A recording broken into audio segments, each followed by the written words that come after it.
Assalamualaikum warahmatullahi wabarakatuh. Kita lanjutkan perkuliahan kita ya. Pada hari ini kita akan bahas terkait dengan kaitan antara kemiskinan, industrialisasi, dan pengambilan sumber daya alam. Sebagai pendahuluan, sebagai pengantar, perlu kita mengingat kembali apa itu pembangunan ekonomi ya. Pada dasarnya pembangunan ekonomi itu merupakan upaya untuk meningkatkan kualitas dan taraf hidup masyarakat suatu daerah. Nanti indikatornya diantaranya adalah adanya pertumbuhan tingkat output per kapita atau tingkat pendapatan per kapita, tapi harus diiringi dengan perubahan struktur ekonomi dan kelembagaannya. Pelaksanaan pembangunan ekonomi ini kita sudah bahas kemarin, intinya membutuhkan berbagai input dan salah satunya adalah sumber daya alam. Adanya pembangunan ekonomi ini membuat sumber daya alam di bumi akan terus dikuras ya, untuk keperluan pembangunan ekonomi dan kesejahteraan manusia. Pada saat ini pembangunan dilakukan secara gencar untuk mengejar kemakmuran masyarakat. Namun tanpa disadari, pembangunan ekonomi yang gencar ini menimbulkan berbagai efek negatif untuk jangka panjang. Salah satunya adalah polusi dan kerusakan lingkungan. Ini dilema dari pembangunan ekonomi, di mana kita membutuhkan sumber daya alam, tapi di sisi lain juga membutuhkan peningkatan kualitas dan taraf hidup masyarakat. Nah, ini terjadi trade-off. Semakin tinggi kita target pertumbuhan ekonomi atau tingkat pendapatan per kapita, maka di sisi lain penggunaan sumber daya alam juga semakin besar. Di sisi lain, ketersediaan sumber daya alam juga semakin terbatas. Nah, dampak berikutnya adalah pertumbuhan ekonomi tadi selalu diikuti dengan polusi dan perusakan lingkungan. Ini 3 hal yang harus kita perhatikan benar-benar. Untuk melihat keterkaitan antara sumber daya alam, lingkungan, dan ketergantungan ekonomi, kita bisa melihat berdasarkan matrik berikut. Nah, di sini kita bisa melihat klasifikasinya. Kita lihat di sini ada negara dengan ketergantungan ekonomi sumber daya alam dan lingkungan hidup tinggi, tapi pendapatannya tinggi. Maka dampak kerusakan terhadap kesejahteraannya ini sedang. Ini bisa dilihat di Selandia Baru. Jadi Selandia Baru itu pendapatan per kapitanya relatif tinggi ya, tetapi kerusakan lingkungannya atau terhadap kesejahteraannya ini sedang. Tetapi mereka bergantung sekali dengan sumber daya alam dan lingkungan hidup. Jadi kalau kalian jalan-jalan ke Selandia Baru akan melihat negara tersebut makmur, tetapi masih sangat asri ya. Bahkan mereka secara lingkungan benar-benar memperhatikan lingkungan. Salah satunya adalah mereka mengolah air hujan. Jadi hotel-hotel itu menampung air hujan yang digunakan untuk dengan rekayasa tertentu ya secara teknis, sehingga air hujan itu sudah bersih, steril, dan bisa digunakan untuk kebutuhan hotelnya. Nah, ini New Zealand. Sedangkan kalau ketergantungan ekonomi terhadap sumber daya alam dan lingkungannya tinggi tetapi pendapatannya rendah, kita bisa lihat di Indonesia. Pendapatan per kapita Indonesia sangat jauh, apalagi dibandingkan dengan Selandia Baru atau Singapura. Tetapi dampak kerusakan yang terjadi di Indonesia ini cukup tinggi. Kalau kalian jalan-jalan ke Kalimantan, ketika di atas pesawat kalian nanti bisa lihat kubangan-kubangan air dari akibat penambangan batu bara. Nah, ini Indonesia menjadi masalah besar. Sedangkan negara dengan ketergantungan ekonomi terhadap sumber daya alam dan lingkungan hidup rendah, tetapi pendapatannya tinggi, kita bisa lihat dari Singapura. Dan dampak kerusakan terhadap kesejahteraannya juga rendah. Singapura sumber daya alam terbatas. Luas wilayahnya juga tidak lebih besar dibandingkan Pulau Bali. Tetapi mereka pendapatan per kapitanya tinggi, dampak kerusakan terhadap kesehatan juga rendah. Ya. Oke. Nah, ada lagi ketergantungan negara dengan ketergantungan ekonomi terhadap sumber daya alam dan lingkungan hidupnya rendah dan pendapatannya rendah. Ya. Ini dampak kerusakannya terhadap kesehatan juga sedang. Ini negara-negara Afrika ya, yang notabene mereka beberapa negara Afrika lah ya, tapi ini ketergantungan terhadap sumber daya alamnya rendah karena keterbatasan sumber daya alam, dan pendapatannya mereka juga rendah, dan kerusakan terhadap kesehatannya juga ini sedang ini terjadi ya. Ini kaitan secara sederhana antara lingkungan hidup, ekonomi, dan sumber daya alam.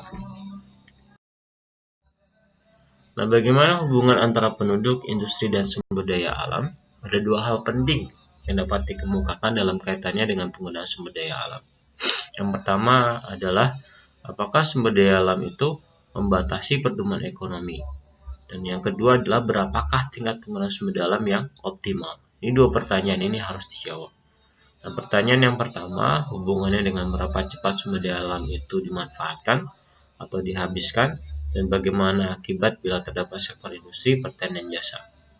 Sesungguhnya tidak mudah untuk mengatakan apakah pengambilan sumber daya alam kita selama ini terlalu cepat atau terlalu lambat. Ya, ini yang perlu diperhatikan. Ini kita mencari kombinasi antara pemilihan atau penggunaan sumber daya alam dengan pertumbuhan ekonomi. Nah, ini kita perlu mengambil kesimpulan tertentu ya. Sebenarnya posisi kita ada di mana? Apakah pertumbuhan ekonominya tinggi dan penggunaan sumber daya alamnya juga tinggi. Tapi kalau di Indonesia sedikit relatif kita harus bersyukur atau tidak ya. Pertumbuhan ekonomi kita itu relatif biasa-biasa saja sebenarnya, antara 5% 6%. Tapi eksploitasi sumber daya alamnya ini cukup besar. Ya, cukup besar. Kalau kalian lihat dari struktur pertumbuhan ekonomi kita, memang konsumsi paling utama ya, paling tinggi kontribusinya terhadap pendapatan nasional.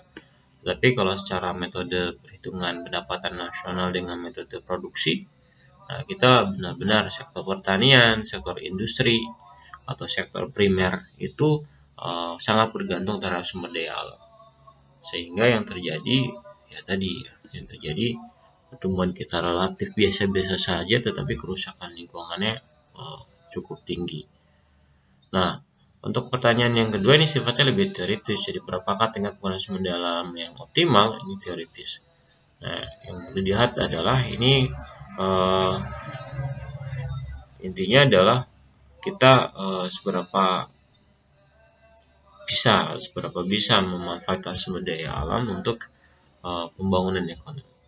Nah, ini kalau ramalan yang mungkin paling pesimis terkait dengan masa depan masyarakat industri adalah komitmen yang berlanjut terhadap pertumbuhan ekonomi dan teknologi yang mengakibatkan rusaknya ekologi yang penting bagi adanya kehidupan manusia. Ini yang terjadi. Jadi kalau kita tanya berapa penggunaan sumber daya yang optimal, maka ini kita harus mengkaitkan sektor industri dalam penggunaan sumber daya itu ada komitmen apa tidak terhadap rusaknya ekologi ya, ini harus dijawab dengan itu. Jadi sebenarnya kita bisa saja mengeksploitasi sumber daya besar-besaran, tetapi ketika ada komitmen terhadap ekologi, maka ini harus dipertimbangkan. Tadi yang seperti saya jelaskan sebelumnya, ada trade off, ada saling menghilangkan manfaat ya, antara pertumbuhan ekonomi, kesejahteraan masyarakat dengan pencemaran lingkungan atau ekologi. Nah, permasalahannya adalah bagi para pencinta lingkungan yang environmentalis ya, salah satunya jalan untuk menyelamatkan dunia dari kehancuran adalah hanya dengan menekan laju pertumbuhan ekonomi. Ya, mereka pencinta lingkungan berharap ini laju pertumbuhan ekonomi ditekan. Sedangkan bagi crowdis ya, bagi kelompok yang mendukung pertumbuhan ekonomi dan meningkatkan kesejahteraan masyarakat, yang berpendapat bahwa gerakan menuju pada perekonomian yang mapan atau steady state ekonomi justru akan menghambat investasi dalam bidang perkembangan teknologi yang diperlukan untuk memecahkan masalah lingkungan.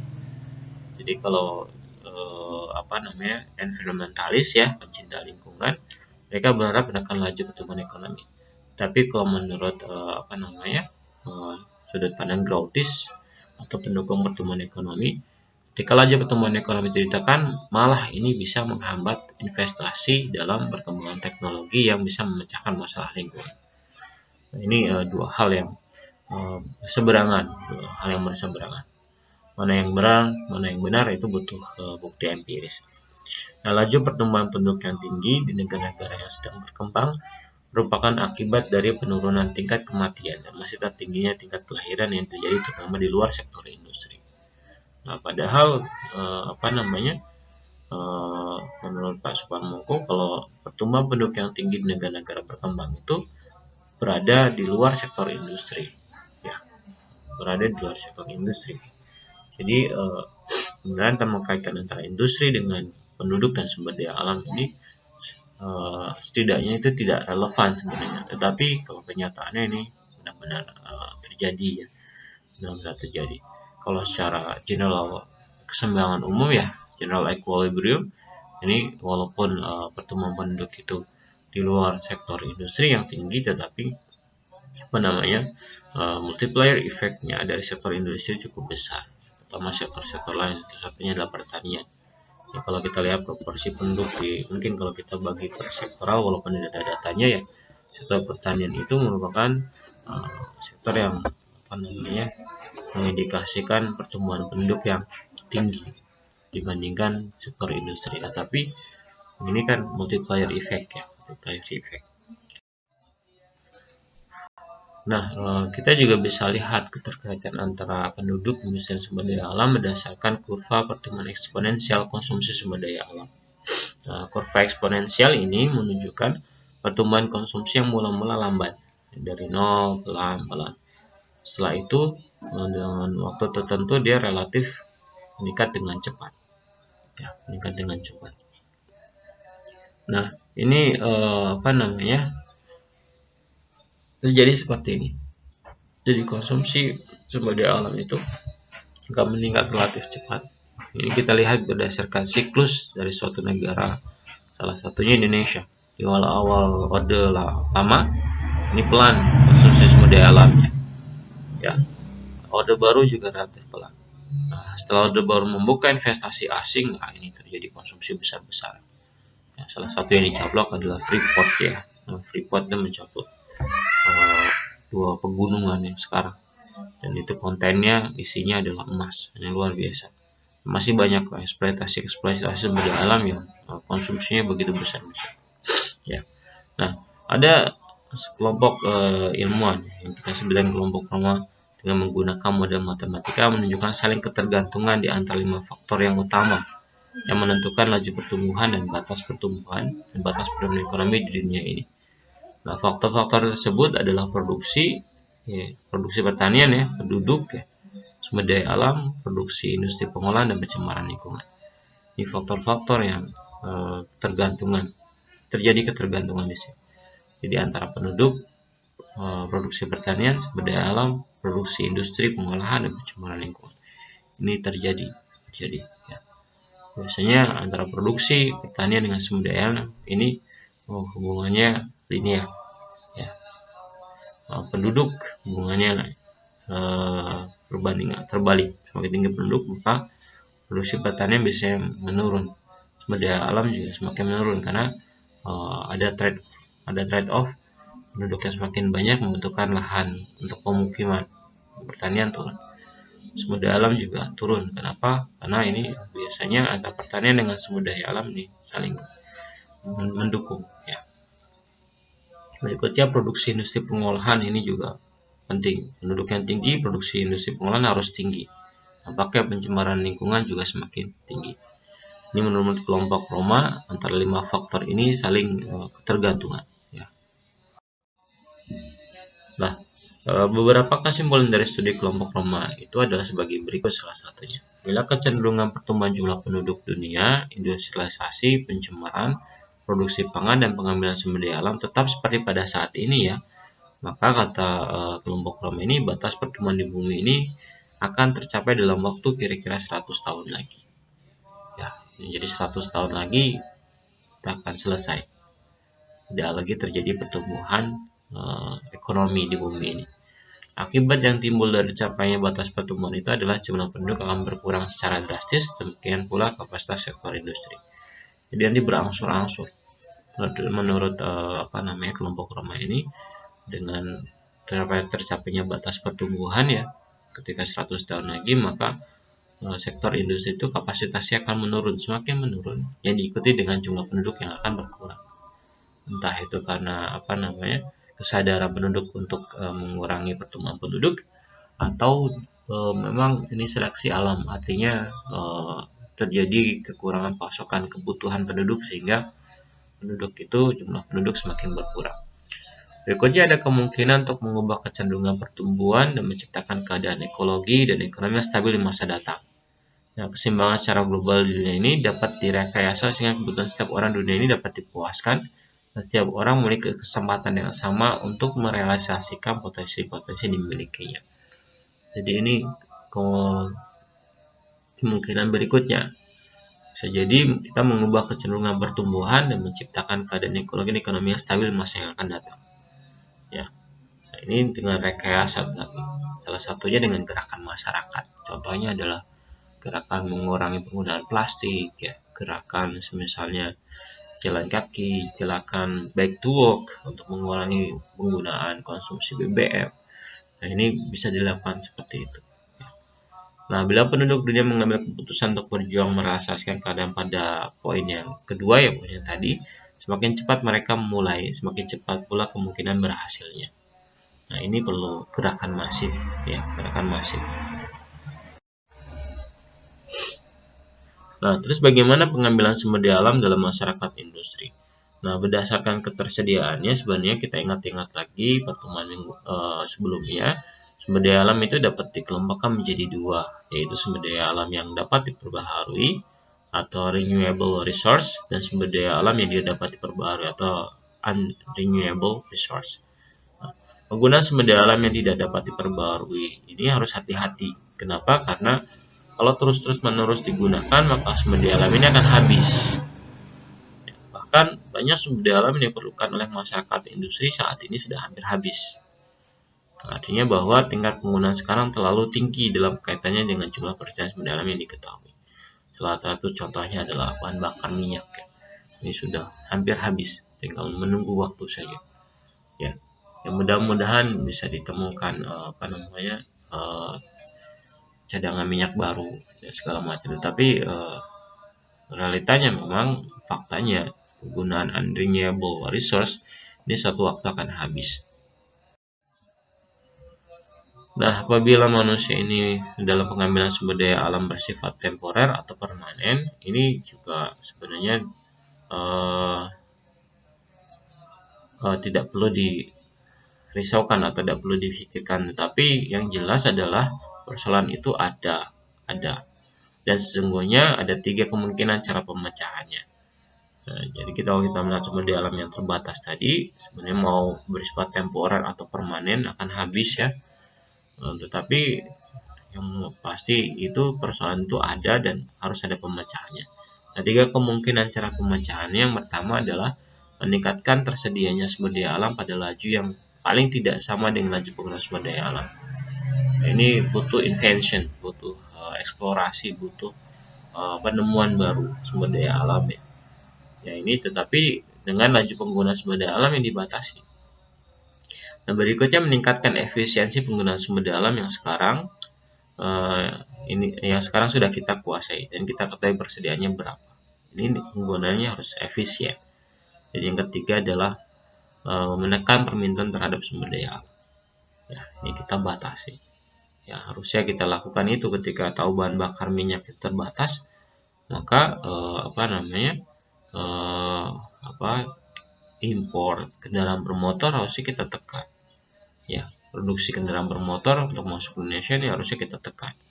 Tetapi sampai saat ini belum dilakukan. Nah, terus bagaimana keterkaitan sumber daya alam dan pencemaran dalam masyarakat industri? Memburuknya lingkungan dan terkurangnya sumber daya alam ini sangat dipengaruhi oleh perkembangan sektor industri. Ini kita sepakat. Ya. Sepakat kalau sektor industri ini berperan besar terhadap penggunaan barang sumber daya dan pencemaran lingkungan. Sebagai misal, misalnya pengurangan sumber daya energi sangat dipengaruhi pertumbuhan ekonomi. Kemudian dengan semakin cepatnya pertumbuhan ekonomi akan mempercepat pengurangan sumber daya tersebut. Nah, proses ini akan menghambat pertumbuhan ekonomi lebih lanjut. Jadi karena sumber daya alam tersebut dibutuhkan untuk pembangunan, suatu waktu kekurangan dalam sumber daya energi memperlambat pertumbuhan ekonomi secara langsung maupun tidak langsung. Jadi ketika pertumbuhan ekonomi itu mulai berkurang, mulai habis, yang terjadi adalah seperti itu. Ya.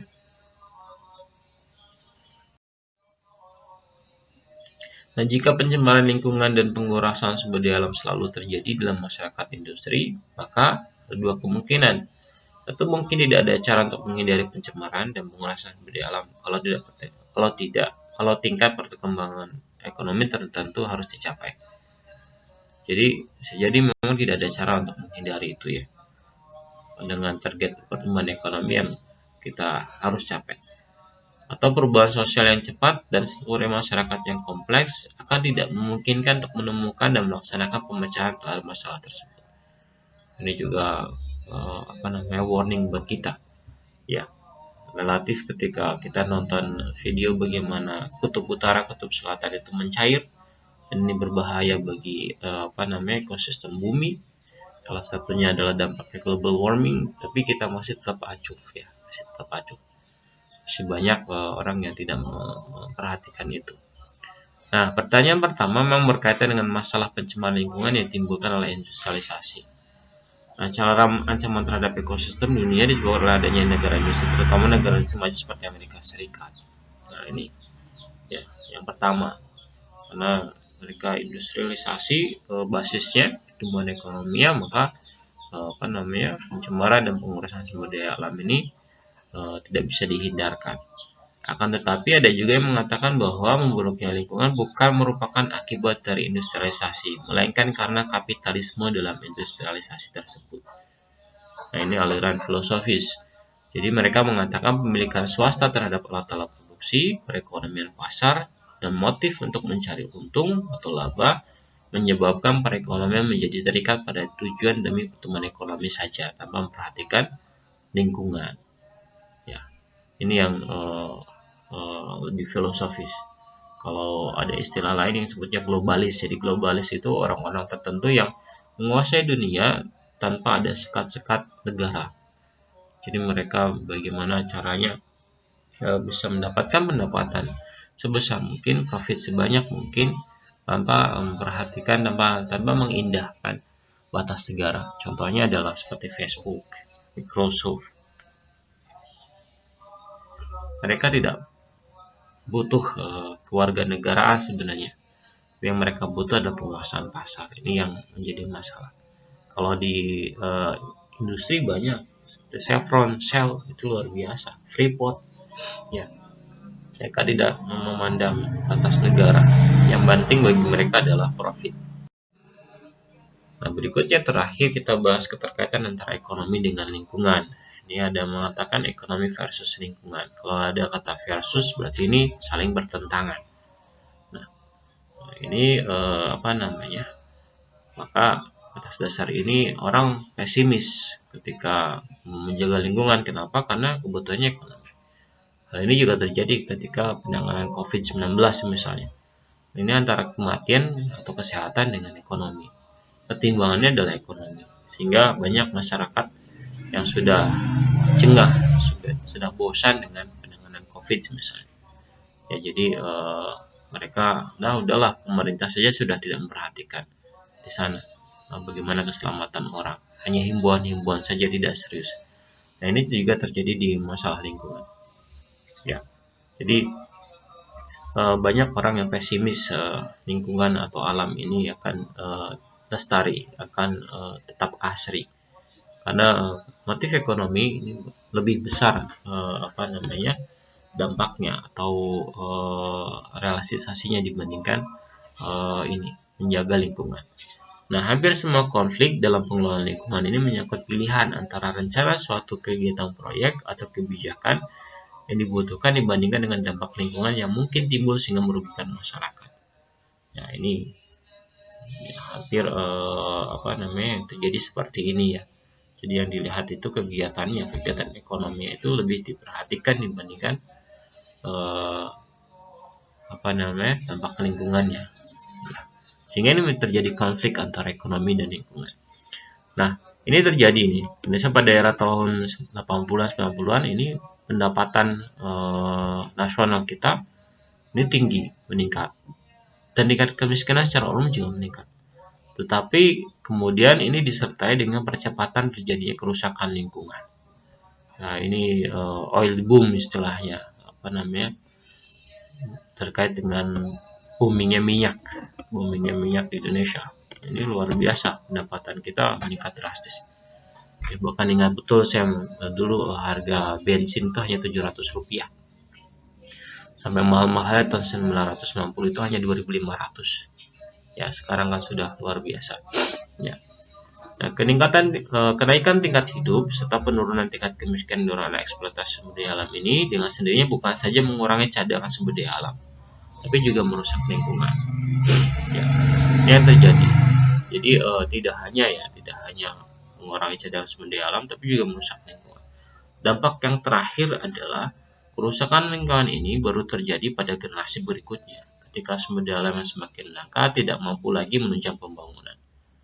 Nah, ini yang kita khawatirkan, anak cucu kita nanti ke depan tidak bisa menikmati sumber daya alam, dan bahkan mereka menanggung kerusakan lingkungan, menanggung dosa generasi sebelumnya terhadap kerusakan lingkungan.